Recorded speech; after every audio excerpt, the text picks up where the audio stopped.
Chapitre 4. Comment déménager?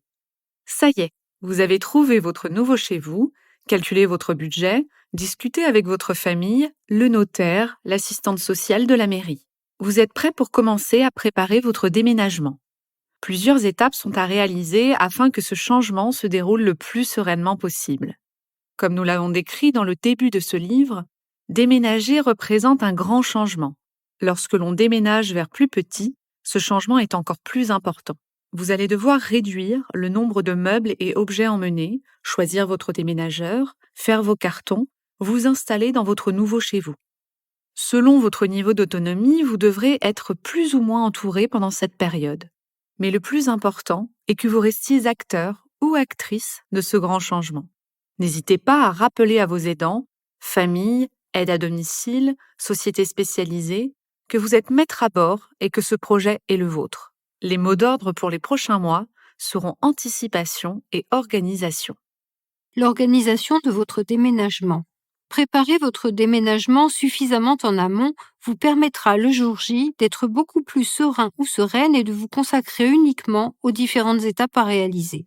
Un déménagement passé 80 ans est bien différent de celui que vous avez pu expérimenter en vous installant dans votre logement actuel il y a 20, 30 ou 40 ans. Vous allez devoir mesurer vos forces pour mieux vivre ce projet. Rétroplanning. 3 à 6 mois avant le déménagement, trier et choisir vos meubles et objets. Cette étape est de loin la plus importante de votre déménagement. Le risque principal, vouloir déménager l'intégralité de ces meubles et objets dans son nouveau logement. Si vous divisez par 2 votre surface de logement, vous devez également vous séparer de la moitié de vos biens au risque de ne pouvoir circuler dans votre nouveau lieu de vie. Pour ce faire, vous pouvez par exemple demander un plan de votre appartement ou chambre et noter sur le plan l'emplacement de vos différents mobiliers. C'est le meilleur moyen pour découvrir quels sont les meubles dont on doit se séparer. Ce déménagement est l'occasion de vider les placards jamais ouverts, les caves encombrées et pourquoi pas investir dans un mobilier qui vous fasse envie aujourd'hui. Jacques et Evelyne, respectivement 80 et 78 ans, déménagent en résidence senior. Avec leur fille, ils sélectionnent les meubles pouvant être déménagés dans leur nouveau logement. Malgré les conseils de leur fille, Jacques tient beaucoup à son armoire normande en chêne. Après une âpre négociation, l'armoire normande est déménagée dans le nouveau logement. Hélas, l'appartement dans cette résidence moderne a une hauteur sous plafond de 2,50 m. L'armoire plafonnante à 2,60 m ne peut rentrer. Jacques doit donc se séparer en urgence de son précieux bien. Pour choisir les meubles que vous souhaitez conserver dans votre nouveau logement, n'hésitez pas à vous poser la question pour chaque meuble et vérifier que celui-ci vous rappelle de bons souvenirs et sera adapté à votre nouveau chez vous.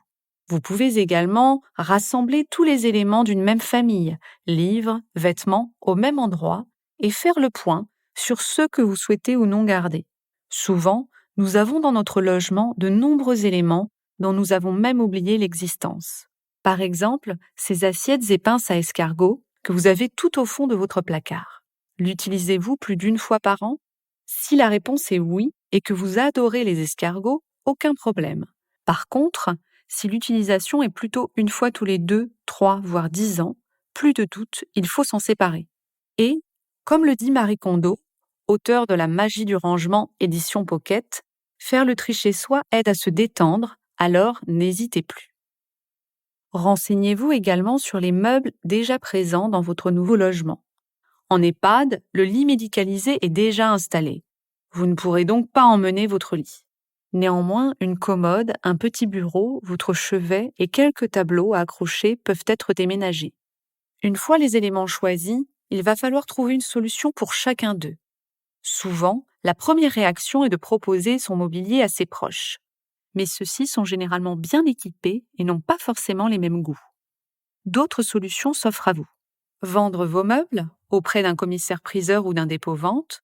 Généralement, l'évaluation sur photo est gratuite. N'hésitez pas à demander conseil. Votre maison renferme peut-être des trésors. Donner à des associations. Les vêtements, livres et mobiliers en bon état peuvent intéresser les associations locales comme la Croix-Rouge, Emmaüs, le Secours catholique qui pourront venir chercher les différents éléments à donner. Jeter.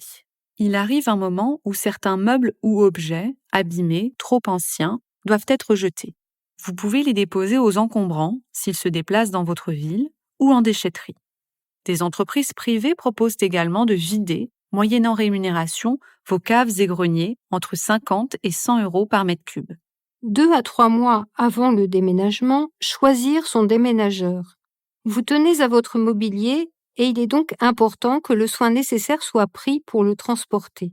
Mais qui n'a pas eu le témoignage d'un voisin ou d'un ami qui, après son déménagement, a retrouvé ses meubles et objets détériorés par son équipe de transporteurs?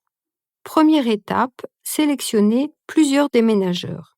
Pour choisir un déménageur de confiance, plusieurs possibilités. 1. Faire appel au bouche à oreille. Sans conteste, c'est la meilleure solution pour trouver la perle rare. Un ami ou votre famille a fait appel à une société qui a fait un excellent travail.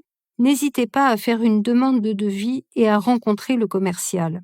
2. Contactez les fédérations de déménageurs. Les déménageurs sont regroupés dans des fédérations qui jouent le rôle de rassembler, servir d'intermédiaire en cas de litige et vérifier certaines formalités. Attestation d'assurance, licence de transport. Un gage de sérieux, donc, si vous souhaitez trouver un déménageur de confiance, mais qui ne fait pas tout. 2 fédérations existent, la Chambre syndicale du déménagement, la Fédération française du déménagement. Une norme peut servir de référence, la norme AFNOR-NF, service déménagement. Le déménageur qui en fait la demande est audité par l'organisme certificateur chargé de l'agrément. L'annuaire des déménageurs certifiés NF est disponible sur le site procontact.afnor.org. Deuxième étape, faire des demandes de devis. Après avoir sélectionné 2 à 3 déménageurs, il vous faudra les contacter pour prévoir un rendez-vous de devis à votre domicile. Ce rendez-vous dure entre 15 minutes et 1 heure en fonction de la taille de votre logement et de la situation. Chaque déménageur vérifiera le volume à déménager, les accès à votre logement, possibilité d'installer un monte-meuble, rue facile d'accès avec un camion, etc., et les adresses de départ et d'arrivée. Plusieurs prestations sont généralement possibles.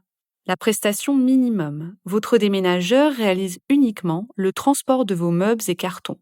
La prestation standard, votre déménageur fait les cartons d'éléments fragiles, vaisselle, vases, etc., protège et transporte vos meubles et cartons. La prestation luxe, votre déménageur emballe toutes vos affaires, fragiles et non fragiles, protège et transporte vos meubles et cartons. Votre déménageur peut également vous proposer une prestation de garde-meubles. Généralement, vos meubles seront stockés dans une caisse en bois de 8 mètres cubes dans un hangar sécurisé. Pour avoir accès à vos meubles, il faudra faire une demande à votre déménageur et payer des frais de manutention. Attention, le choix de stocker vos meubles en garde-meubles doit être étudié en amont. En effet, le coût d'un stockage sur plusieurs années est souvent supérieur à la valeur des biens stockés. Durant ce rendez-vous, n'hésitez pas à demander à votre déménageur son attestation d'assurance et licence de transport et pourquoi pas les coordonnées d'un client satisfait ayant fait appel à ses services. Troisième étape, choisir son déménageur. Quelques jours après le rendez-vous, vous recevrez un devis vous précisant le volume du déménagement évalué par le commercial, les prestations retenues, standard, luxe, garde-meubles, ainsi que le tarif TTC de ces prestations. Des différences assez importantes sur le tarif et l'évaluation du volume peuvent apparaître entre les devis. Concernant le volume, une différence de quelques mètres cubes n'est pas très importante. En revanche, si vous constatez d'un devis à l'autre une différence de 10 mètres cubes, méfiance. Concernant le tarif, l'objectif est d'obtenir le juste prix. Le secteur du transport, et plus particulièrement celui du déménagement, est un secteur avec de nombreuses normes et charges incompressibles. Si un des devis reçus est 2 fois moins onéreux que les autres, méfiance également. Il est à rappeler que si votre transporteur n'est pas assuré et travaille sans licence de transport ou n'a pas de structure juridique, il existe un fort risque qu'en cas de conflit, comme la perte, le vol, la prestation non réalisée, vous ne puissiez pas obtenir gain de cause. Astuce. Pour déterminer le cubage idéal pour votre déménagement, il est conseillé de diviser le nombre de mètres carrés par 2. Par exemple, votre nouvel appartement fait 30 mètres carrés alors que l'ancien en faisait 60. Il est conseillé de déménager 30 divisé par 2 égale 15 mètres cubes dans votre appartement. Si vous déménagez 30 mètres cubes, vous risquez de ne pas pouvoir tout faire entrer dans votre nouveau logement. Une fois votre choix effectué, il convient de renvoyer l'intégralité des documents utiles à votre déménageur. Devis, conditions générales de vente, chèque d'acompte, liste de valeurs, et de réserver une date de déménagement. À noter que le déménagement est une activité cyclique. Les mois de mi-juin à mi-septembre ainsi que le mois de décembre sont très chargés pour les entreprises spécialisées. Souvent, les tarifs augmentent durant cette période. Il est donc conseillé, si vous le pouvez, de déménager à une période plus creuse, octobre par exemple, ou janvier-février. 1 mois à 15 jours avant le déménagement, emballage. Si vous décidez d'effectuer vous-même l'emballage de vos effets personnels ou de la totalité de vos biens, mieux vaut s'y prendre un minimum à l'avance. Mais pas trop longtemps quand même. Il s'agit de ne pas rester 6 mois avec des cartons dans votre logement. Un délai d'environ 1 mois vous permettra de réaliser vos cartons à un rythme correct sans vivre trop longtemps dans le bazar. Il existe de nombreux types de cartons. Carton livre pour les livres, carton standard pour le reste, bibelots, vêtements, ustensiles de cuisine, carton barrel à croisillon pour les verres, carton spécifique pour les assiettes, carton penderie. Votre déménageur pourra vous en fournir, souvent inclus dans la prestation, ou vous pouvez également acheter des kits de déménagement qui comprennent tout le matériel nécessaire. Carton, adhésif, papier bulle, protège-matelas, carton penderie, pour des prix très intéressants. Pour les cartons, il est conseillé pour les éléments lourds, livres, revues, d'utiliser des petits cartons au risque de ne pouvoir les déplacer. Les cartons penderie vous permettent de transporter sur cintre vos vêtements et d'éviter de les froisser lors du déménagement. Pour fermer un carton avec du ruban adhésif, rabattez les 4 coins du carton. Le long de l'ouverture, placez un adhésif qui fermera le carton et rajoutez-en un en perpendiculaire. L'adhésif doit former une croix sous le carton. Vous serez ainsi sûr que celui-ci ne s'ouvrira pas en étant manipulé. Pour identifier vos cartons, plusieurs méthodes sont possibles. Numérotez vos cartons de 1 à X, vous serez ainsi sûr en arrivant dans votre nouveau chez vous de les avoir tous à disposition. Attention, au-delà d'une quarantaine, cette méthode s'avère très fastidieuse et les cartons de dernière minute sont souvent difficiles à prévoir. Notez sur le carton la pièce de destination du contenu. Cela vous facilitera la vie en arrivant dans votre nouveau logement. Souvent, le jour du déménagement, tout va très vite et les paquets arrivent très rapidement. Si la destination est écrite dessus, vous n'aurez qu'à préciser le nom des pièces à vos déménageurs et ils seront déjà installés au bon endroit, prêts à être déballés. Précisez ce que contient le carton. Quoi de plus désagréable en effet que d'arriver dans son nouveau logement et de ne pas retrouver ses affaires. Pour éviter cela, vous pouvez inscrire sur les cartons la destination mais aussi le contenu de celui-ci. Une autre méthode consiste à réaliser une liste des cartons avec leurs numéros et à inscrire sur cette liste le contenu de chacun. Très pratique notamment en cas de stockage dans un box ou un garde-meuble. La veille, la valise de voyage et les derniers préparatifs. La veille de votre déménagement, le stress sera à son maximum. Le plus important est donc de vous reposer et vous détendre avant le grand jour. Fini l'emballage, accordez-vous du temps pour les derniers préparatifs. Il est notamment important de prévoir votre valise de voyage contenant les éléments indispensables que vous devrez avoir sur vous. Ils sont de plusieurs catégories. L'habillement d'abord. Prenez avec vous de quoi pouvoir vous vêtir pendant 2 ou 3 jours, voire plus si vous déménagez loin de votre ancien logement. N'oubliez pas votre pyjama et vos chaussons par exemple. Pensez aussi à vous munir d'une paire de draps, sauf si vous entrez en EHPAD où là, le linge est fourni. Dans le cas d'ailleurs d'une entrée en collectivité, pensez à marquer vos effets personnels. La nourriture. Les premiers jours sont souvent compliqués pour manger, sauf si vous entrez dans un établissement qui prévoit la restauration sur place. Prenez avec vous de quoi boire et grignoter le jour J. La salle de bain. N'oubliez pas votre trousse de toilette ainsi qu'une serviette de bain et gants de toilette. Vos effets personnels indispensables. Pensez à prendre avec vous les clés du nouveau logement et celles de l'ancien, les papiers administratifs, carte d'identité, carte vitale, permis de conduire, le répertoire contenant les coordonnées utiles, les portables et chargeurs, les médicaments, les éléments très précieux.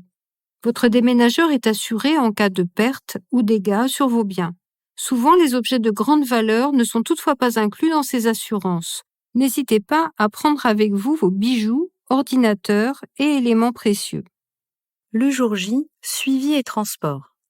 Le grand jour est arrivé et vous êtes prêt à quitter votre logement. Le jour du déménagement, les déménageurs arrivent généralement tôt, entre 7 et 8 heures. Si votre rue est difficile d'accès, il peut être intéressant de mettre votre véhicule devant votre logement afin d'éviter toute surprise le jour du déménagement. Certaines mairies font cette réservation souvent payante, mais prise en charge et demandée par votre déménageur. Lorsque les professionnels arriveront, n'hésitez pas à demander qui est le chef d'équipe, vous aurez ainsi l'interlocuteur qui gérera votre déménagement. Par la suite, mettez de côté vos effets personnels, valises de voyage, sac à main, manteau, pour éviter que ceux-ci soient emmenés lors du déménagement. Astuce, le jour J, le seul endroit n'étant pas déménagé est votre baignoire douche. Vous pouvez, après l'avoir essuyé, mettre vos effets personnels dedans et prévenir l'équipe que ces éléments sont à laisser dans le logement. Une fois le logement vidé, faites le tour avec le chef d'équipe afin de vérifier que rien n'a été oublié. Attention à la cave, grenier et au mobilier encastré. La lettre de voiture vous sera demandée à signer avant le départ du camion. À l'arrivée dans votre nouveau logement, les déménageurs remettront en place le mobilier démonté et les cartons selon la pièce indiquée dessus. Pensez bien à vérifier que les meubles sont à leur place définitive, que toutes les clés des meubles sont bien présentes et qu'il n'y a pas eu de casse. En fin de mission, la lettre de voiture devra également être signée. Des réserves peuvent être indiquées. Dans les 15 jours après le déménagement, installation et déballage. Une fois installé dans votre nouveau chez vous, le travail ne s'arrête pas là. Vos déménageurs ont bien disposé les cartons par pièces, mais encore faut-il les déballer, ranger les affaires dans les meubles, installer les lustres et rideaux. Il est conseillé de déballer ces affaires assez rapidement. Vivre dans un logement rempli de cartons n'est jamais agréable. Henriette a déménagé voici 2 ans. Très fatiguée par ce grand changement, elle avait décidé d'attendre un peu avant de déballer ses cartons. 2 ans après, ils sont toujours là. Sa télévision est sur certains d'entre eux qu'elle n'a jamais eu le courage d'ouvrir. Lors de la visite de son assistante sociale, Henriette se plaint de ne pas se sentir chez elle dans son appartement. Et si le fait de vivre dans les cartons était la raison de son mal-être? Pour ranger, il est important que les meubles soient installés à leur place et nettoyés. Ainsi, vous pourrez y installer proprement vos effets personnels. Une fois cela fait, vous allez être envahi de cartons vides. Astuce, afin qu'ils prennent moins de place, défaites le scotch et aplatissez-les comme lorsque ceux-ci sont arrivés neufs chez vous.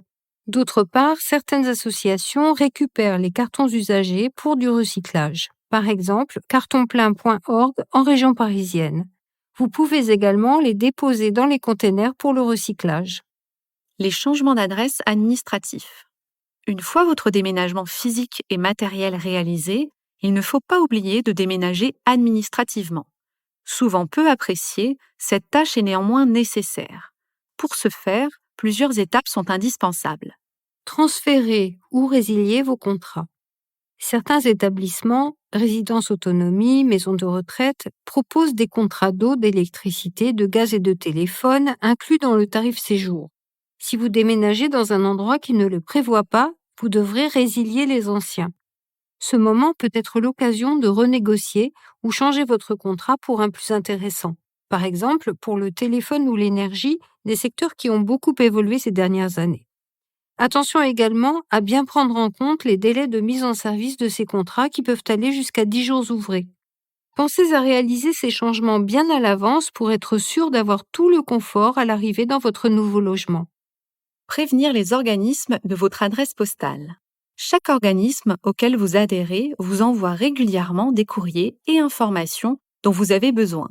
Il est donc nécessaire de les prévenir au plus tôt de votre changement de domicile. Il s'agit par exemple de votre caisse de retraite, mutuelle, caisse de retraite complémentaire, banque, assurance.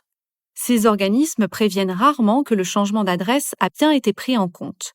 Il est conseillé de le stipuler via un courrier recommandé qui vous laissera une trace. Mais sachez-le, les délais de réaction des administrations peuvent être très longs pour ces changements. Comptez 2 mois, par exemple, pour les caisses de retraite. Les changements à réaliser au plus vite. C'est le cas par exemple de votre bail que vous devrez résilier 1 à 3 mois avant le déménagement. Le délai réduit à 1 mois est valable si vous déménagez pour des raisons de santé ou si vous habitez dans une zone dite tendue, c'est-à-dire où il existe une forte demande de biens immobiliers. Le changement du certificat d'immatriculation de votre véhicule doit également être effectué dans le mois suivant le déménagement sous peine d'une amende. Si votre voiture est munie de l'ancien type d'immatriculation, avec les chiffres du département à la fin, il faudra changer de carte grise. Dans le cas contraire, vous pourrez demander uniquement un autocollant à placer sur votre carte grise avec votre nouvelle adresse. La redirection par la poste. Toutes ces modifications vont vous permettre de déménager administrativement. Or, il est souvent très long de réaliser ces démarches. Afin de sécuriser votre changement d'adresse, vous pouvez réaliser une redirection de votre courrier par la poste. Vous pouvez demander cette redirection dans votre bureau de poste ou en ligne. Vous recevrez ensuite chez vous un code qui vous permettra d'activer la redirection. Comptez quelques jours pour que la redirection soit active. Seule contrainte, assurez-vous que votre nouvelle boîte aux lettres indique bien votre nom au risque de ne pas recevoir votre courrier. Les assurances et documents juridiques du déménageur. Comprendre les différents types d'assurance transport. L'assurance contractuelle. Cette garantie est obligatoire et couvre les obligations de votre déménageur. Un plafond de remboursement par meuble et objet est prévu.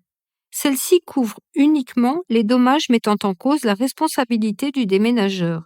Ne sont pas garantis le vice-propre du mobilier, les cas de force majeure, les vols et agressions du camion de déménagement, la faute d'un tiers, l'accident de circulation non responsable. Assurance dommage. L'assurance dommage est une assurance optionnelle qui couvre tous les dommages pouvant survenir lors de votre déménagement, même ceux non couverts par l'assurance contractuelle. C'est une garantie dite tout risque vous permettant d'être mieux indemnisé. Les éléments non couverts, vices propres du mobilier, faute intentionnelle de la part du client. Assurance personnelle. Certains contrats d'habitation prévoient des garanties lors du déménagement. Renseignez-vous auprès de votre assureur. Les documents importants. Déclaration de valeur. La déclaration de valeur détermine les modalités de remboursement en cas de dommage et le plafond d'indemnisation par objet. C'est un document que vous devez renseigner et qui vous sera fourni par le déménageur. Dans cette déclaration, vous indiquerez la valeur globale de l'ensemble de votre mobilier et la valeur individuelle lorsque celle-ci excède le plafond de remboursement par objet. Ce document va permettre de déterminer les montants de remboursement en cas de dommage. La déclaration de valeur doit parvenir à l'entreprise avant le chargement du déménagement, au moins 48 heures ouvrées en amont. À noter que certains objets perdent de la valeur au fil des années, comme les vêtements et l'électroménager, qui perdent 10 à 20% chaque année. Lettre de voiture. À la fin du déménagement, le chef d'équipe vous demandera de remplir la lettre de voiture. En cas d'avarie, écrivez sur ce document toutes vos réserves.